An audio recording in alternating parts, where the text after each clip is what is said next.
Hassan y su familia cuentan que vivían felices en la localidad siria de Idlib. Él trabajaba produciendo y comerciando aceite de oliva.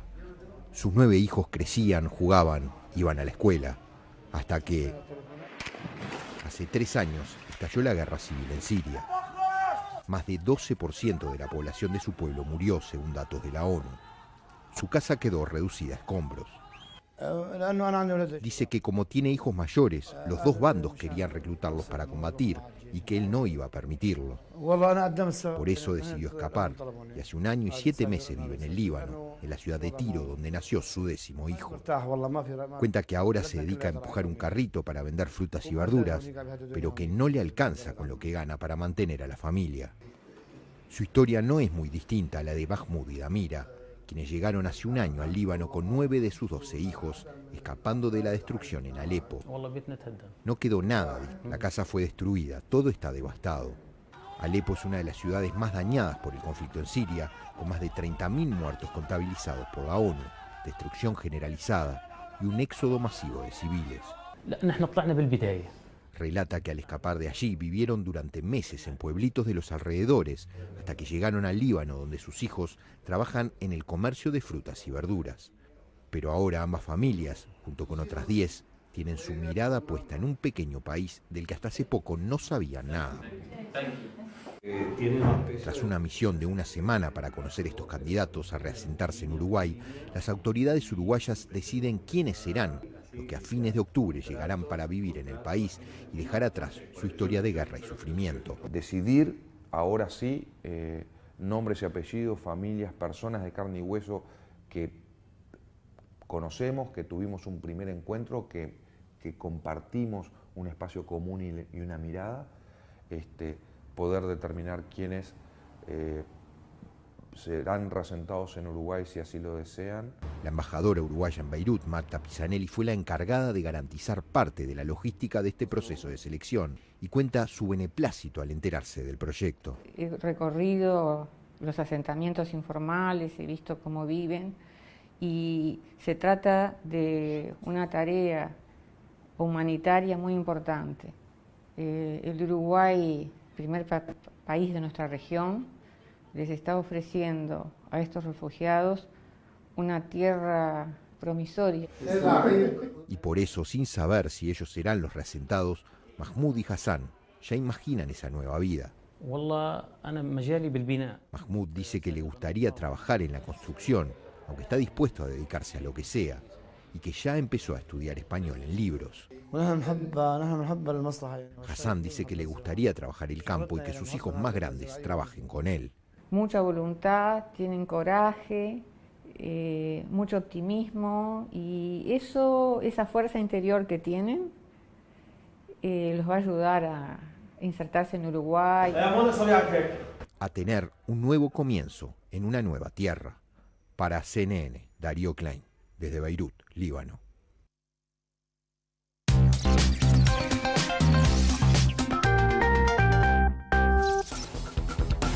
Que hizo el periodista uruguayo Darío Klein en el Líbano cuando viajó junto a la delegación uruguaya que se entrevistó con los primeros refugiados, con esos que van a llegar en octubre a nuestro país. Y Darío nos visita esta mañana. ¿Cómo te va?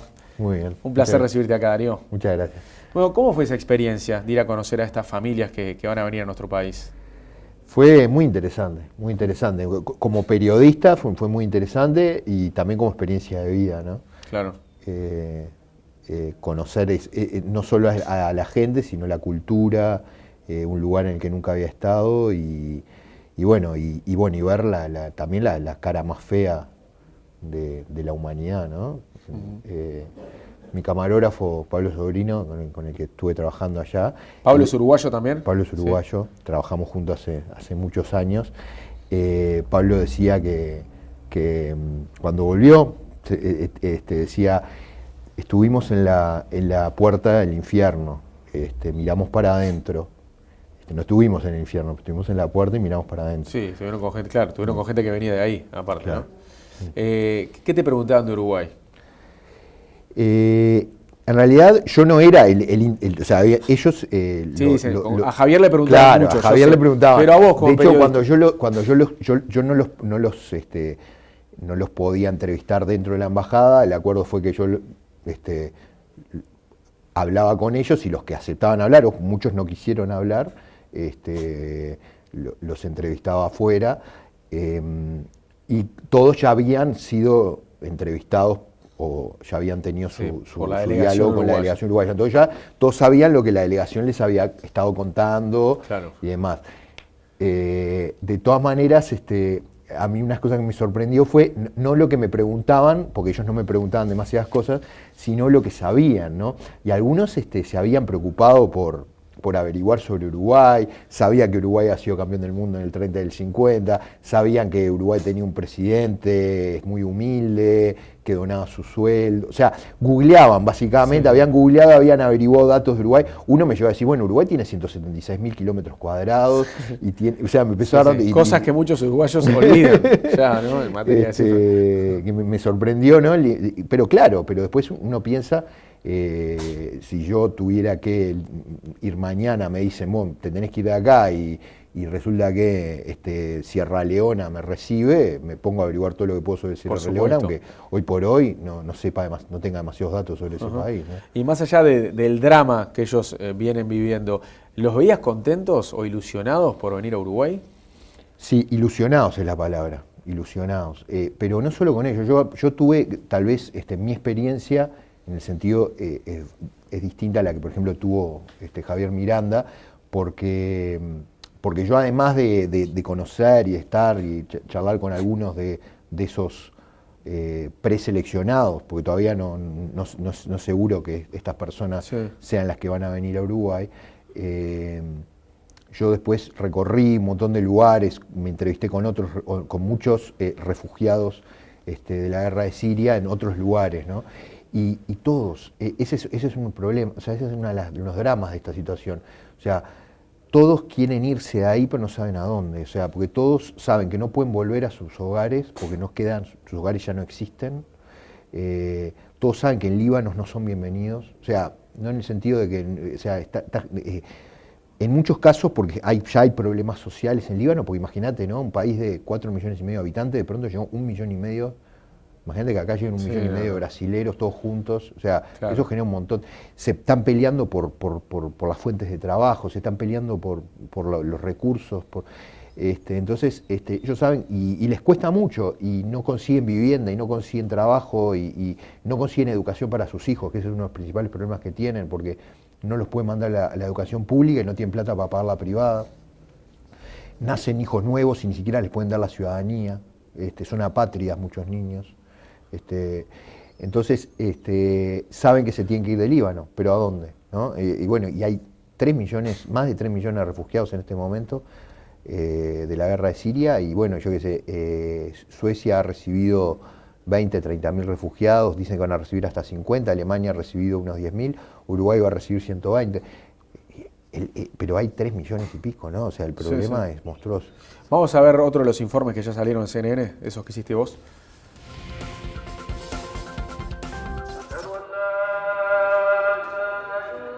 El llamado al rezo se repite 5 veces al día afuera de esta escuela ubicada en el monte del Líbano, a 1 hora de Beirut. Pero dentro, el llamado que se escucha es un repetido pedido de ayuda. Amira tiene 62 años y su brazo paralizado como efecto de la guerra en Siria. Dice que en este cuarto donde vive como refugiada con 7 de sus hijos y 4 nietos, se siente enterrada en vida. Su mayor deseo, asegura, es encontrar una casa normal por unos pocos días antes de morir. Es un deseo común a las 32 familias que viven en los que antes fueran salones de clase de una escuela que ahora no existe. Aquí, en lo que antes fue un centro escolar, viven 32 familias, una en cada uno de estos salones. Pero a pesar de las difíciles condiciones, viviendo sin agua y con cierto hacinamiento donde viven 180 personas, aquí pueden encontrarse hogares tan pulcros y sencillos como este. A pesar de la prolijidad con que algunos refugiados mantienen su pedazo de hogar, las necesidades se acumulan. Afirma que están muy preocupados, que necesitan algún tipo de ayuda, que las autoridades locales ni siquiera les proveen de agua corriente y que se la cortaron por falta de pagos.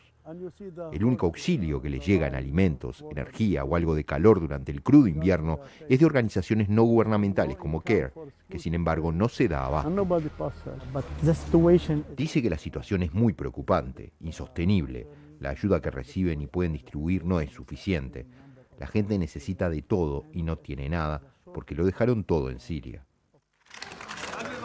Ya son casi 3 millones los refugiados inscriptos en la Agencia de la ONU para los Refugiados, la ACNUR, que escapan de la guerra en Siria, y más de 1.200.000 los que llegaron al Líbano. En el Líbano no existen campamentos de refugiados formalmente establecidos, como ocurre en otros países vecinos, como por ejemplo en Jordania. Aquí, los sirios que escapan de la guerra en su país, que ha dejado más de 190.000 muertos según la ONU, lo que hacen es establecerse en donde pueden. Muchos de ellos lo hacen en campamentos improvisados, en carpas que consiguen, y otros se instalan en viviendas precarias como esta, donde viven Mohamed y Fatme. Entre estas paredes vacías, sin puertas ni ventanas, viven desde hace 1 año y medio, con 6 hijos propios y 2 de la hermana de Fatme que los abandonó. Dice que en Siria no les quedó nada, todo quedó destruido. Allí murieron en medio de la guerra 6 miembros de su familia y aseguran que no pueden volver a Siria. Además, él recibió una herida en el brazo y dice que no puede trabajar, por lo que la familia entera vive de lo poco que gana Fatme como limpiadora en una casa de Beirut y de la ayuda internacional. Dice que el único plan que tienen como familia es irse del Líbano, emigrar, a donde puedan, porque la vida allí no es vida. Sueñan con países como Alemania o Suecia que han recibido a miles de refugiados sirios. Jamás habían escuchado hablar de Uruguay, que se ha sumado a ese esfuerzo humanitario. Pero donde sea vamos a estar mejor que acá, confían los dos. Una situación que está lejos de encontrar una solución, aunque todos rezan para que así sea. Para CNN, Darío Klein, desde Beirut, Líbano. Y como decía recién Darío antes de ver este informe, el número de refugiados ya creció. Sí, ya son, ahí decía que eran casi 3 millones, ya superó los 3 millones. Ya son más de 3 millones. ¿Cuándo sale el próximo de estos informes? Hoy está saliendo uno y el viernes sale el último de esta serie. O sea, hicimos 2 informes mientras estábamos allá y después sacamos 6 informes más. La semana pasada salieron 3, lunes, miércoles y viernes, y otra semana, lunes, miércoles y viernes, salían otros 3. Salió uno ¿Pero el lunes, también hechos hoy, en Líbano? ¿Estos últimos? Todos hechos en Líbano. En realidad, no, menos el último, el del viernes, que fue hecho acá, que es sobre cómo viven los musulmanes que viven hoy en Uruguay. La comunidad musulmana hoy en Uruguay, quiénes la integran, cómo viven. Así que hoy sale uno nuevo en CNN en español, ahí sí, en el cable. Hoy sale, sí, hoy saldría el último de la serie grabada en Líbano, entre Beirut, el Valle del Beca, el Monte del Líbano. ¿Sabés a qué hora es más o menos hoy eso? Está saliendo en el correo del día, ya empezó a salir. Y sí, después empieza a repetirse. Sí, se repiten en los informativos. Ahora, no sé, se repite.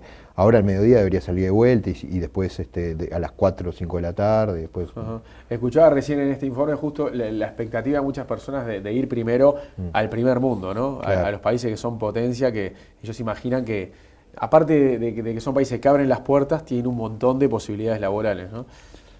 Sí, aparte son los que conocen, ¿no? De Uruguay no es conocido. No saben ni dónde queda la mayoría. En cambio Suecia, de Alemania, no iba a hablar. A mí Alemania, una cosa, es una anécdota, pero una cosa que me sorprendió, yo iba por las calles del Líbano y estaba lleno de banderas de Alemania, ¿no? Y yo decía, ¿por qué hay tantas banderas de Alemania? Después me explicaron, por el Mundial. La gente, pero se hicieron hinchas de Alemania. Se hicieron hinchas de Alemania. Y había banderas de 2 países, por todos lados, de Alemania y de Brasil. Y después me explicaron, claro, que ellos el Mundial lo viven de esa manera, porque ellos no participan. Entonces ellos son hinchas de un cuadro, como que a quien es hincha de Peñarol, de Defensor, de Nacional, lo que sea. Ellos son hinchas de Brasil, de Alemania, algunos, yo que sé, de Argentina. O de España, que fue el último campeón, pero por ahí anda, claro, se hace hincha de un cuadro. Es como cuando nosotros vemos la Fórmula 1 y nos hacemos hinchas de un automovilista. ¿Cómo viste el tema de la alimentación ahí, en esos refugios en el Líbano, por ejemplo? Y el peor problema no es tanto la alimentación como el agua, ¿no? Hay una carencia de agua muy importante. En el Valle del Beca, por ejemplo, que es ahí donde están las carpas, ¿no? Donde, los campos refugiados con carpas en zonas muy áridas.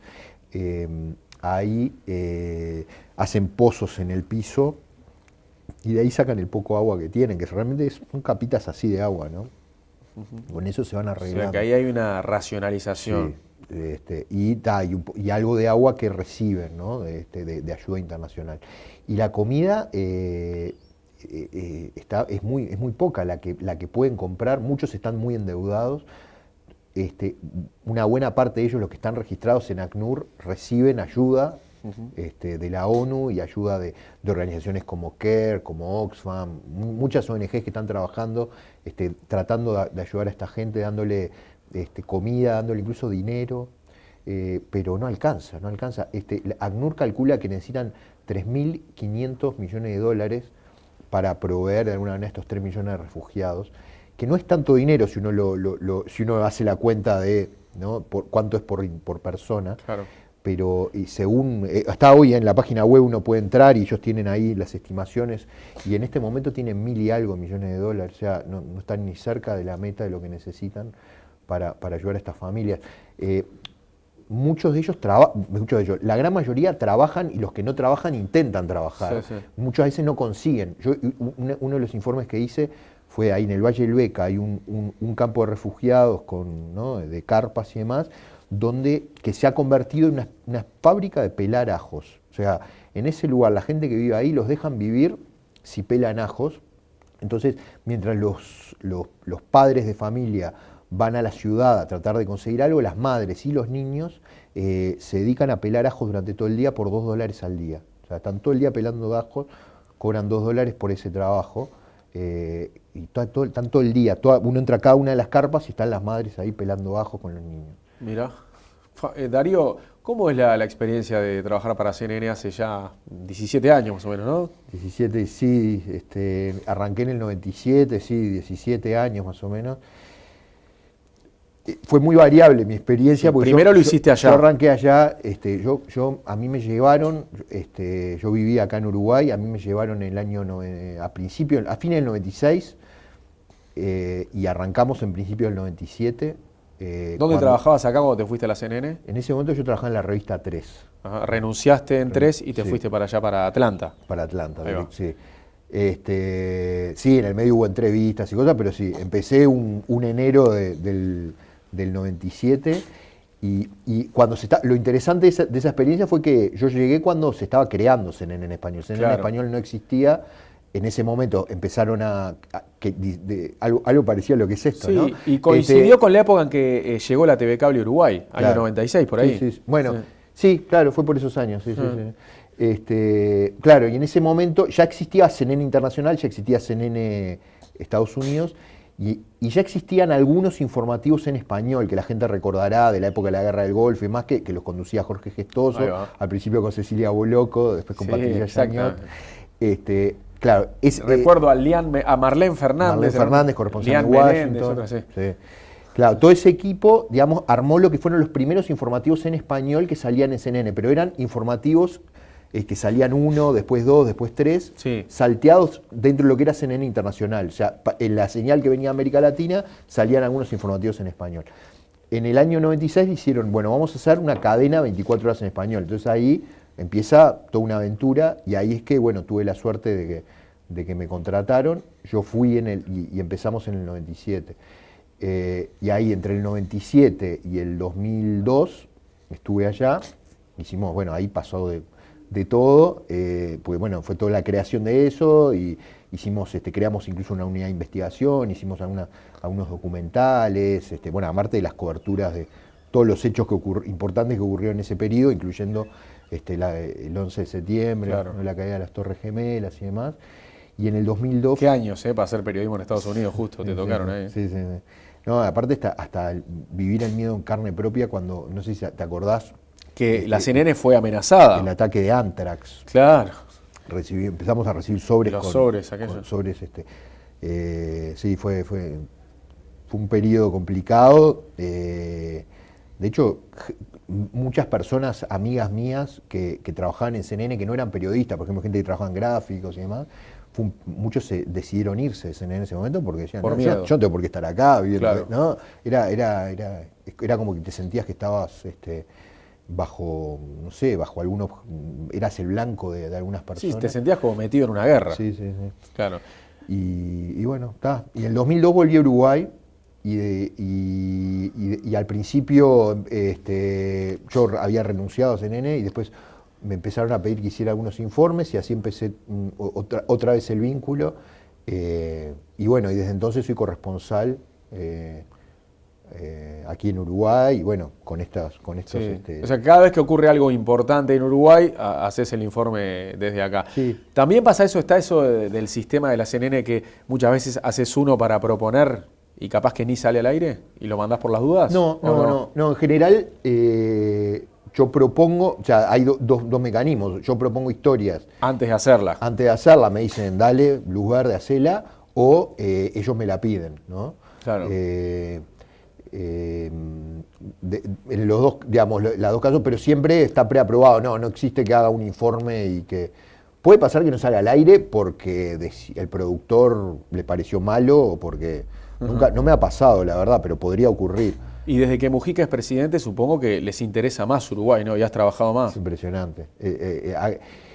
Mira, te digo, el clic no se dio por Mujica. El clic se dio cuando Uruguay fue semifinalista en Sudáfrica. En ese momento es como que Uruguay de pronto entró en el mapa y coincidió, se dio como una especie de tormenta perfecta en el cual Uruguay cuarto en el mundo. Sí, eran los primeros meses de Mujica y ahí todavía en el exterior no había generado el boom. Pero ahí como que a raíz de lo de Uruguay, por el fútbol, Forlán, mejor jugador, etcétera, también se pone el foco en Uruguay y en este presidente tan peculiar que tenemos, y el mundo lo descubre a Mujica, y no solo Mujica como personaje, que es un personaje muy popular en el mundo, basta viajar, que todo el mundo le pregunta por Mujica, sino que además algunas políticas específicas del gobierno de Mujica, como empezando por la legalización de la marihuana, pero después la ley del aborto, matrimonio homosexual. Todo lo que pasó. Hubo toda una serie de leyes que digamos, convirtió en Uruguay una especie de pequeño laboratorio liberal del mundo, donde realmente la gente le está prestando mucha atención a lo que está pasando acá. Y tuviste que hacer cobertura de todo eso. Sí. Bueno, paralelamente incluso también hiciste otras cosas. Fuiste director de Televisión Nacional, de los noticieros de Canal 5. ¿Cuánto estuviste ahí? ¿1 año y medio, 2? Ahí estuve, 1 año y medio, no llegó a los 2 años. ¿Cómo fue la experiencia? Yo mirándolo de afuera siempre siento que el que llega lo hace con muchísima ilusión y con ganas y se va como demasiado desgastado, ¿no? Sí, igual, yo te digo, no me fui por voluntad propia, yo hubiera seguido y estaba muy contento con lo que veníamos haciendo, pero bueno, es un lugar muy complejo, lamentablemente no es este gobierno, todos los gobiernos no han decidido convertir a Televisión Nacional en un verdadero canal público, no en el canal oficial ni el canal del gobierno de turno. Para eso tienen que funcionar las cosas de otra manera y evidentemente empezando por que sus funcionarios decidan que funcione de otra manera. Es muy difícil, fue una experiencia difícil, fue traumática, pero bueno, la asumí en su momento con la mejor intención de tratar de darle a Uruguay la televisión que creo que se merece y que existe en otros lugares del mundo, ¿no? Y que yo siento que en Uruguay todavía estamos como que dando pasos, con un montón de gente que quiere hacerlo, pero pasos medio, ¿no? Todavía gateando, todavía nos cuesta.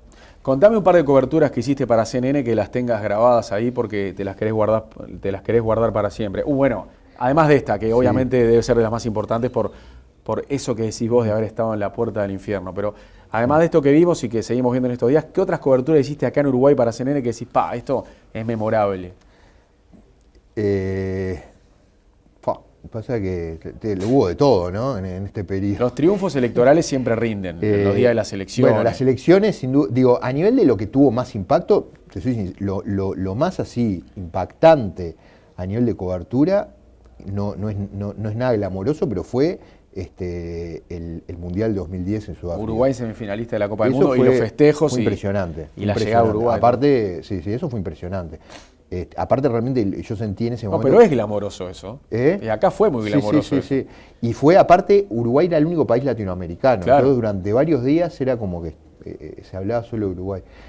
Obviamente las elecciones, todas estas reformas... Las leyes del gobierno de Mujica, las que tuvieron relieve internacional, ¿no? Después, bueno, la parte más, no tan linda, hubo de coberturas de inundaciones, las inundaciones que hubo no hace tanto, Fray Bentos, Merced, toda esa zona. Sobre todo la histórica de 2007 en Durazno, ¿no? Que fue durísima. Sí. Todo el conflicto por UPM, primero vos y después UPM, lo cubriste también. Sí. Me estás haciendo recordar, mi memoria es muy mala, te soy sincero. Muy mala. Sí, claro. Ahí tuviste a los trotes también. Eso fue brutal, sí. Muchísimo interés hubo por ese tema. Aparte, fue un periodo en el que era difícil ser periodista, ¿no? Yo siempre pongo eso como ejemplo cuando juzgamos muy livianamente cosas que ocurren en otros países del mundo, donde hay conflictos mucho más severos. Digo, acuérdense cuando nosotros tuvimos este problema con Argentina, la gente de acá parecía que estábamos en guerra. Como que afloró el nacionalismo. Afloró un chauvinismo impresionante, donde como periodistas no podías hablar, no podías decir nada que contradijera el discurso aceptado popularmente.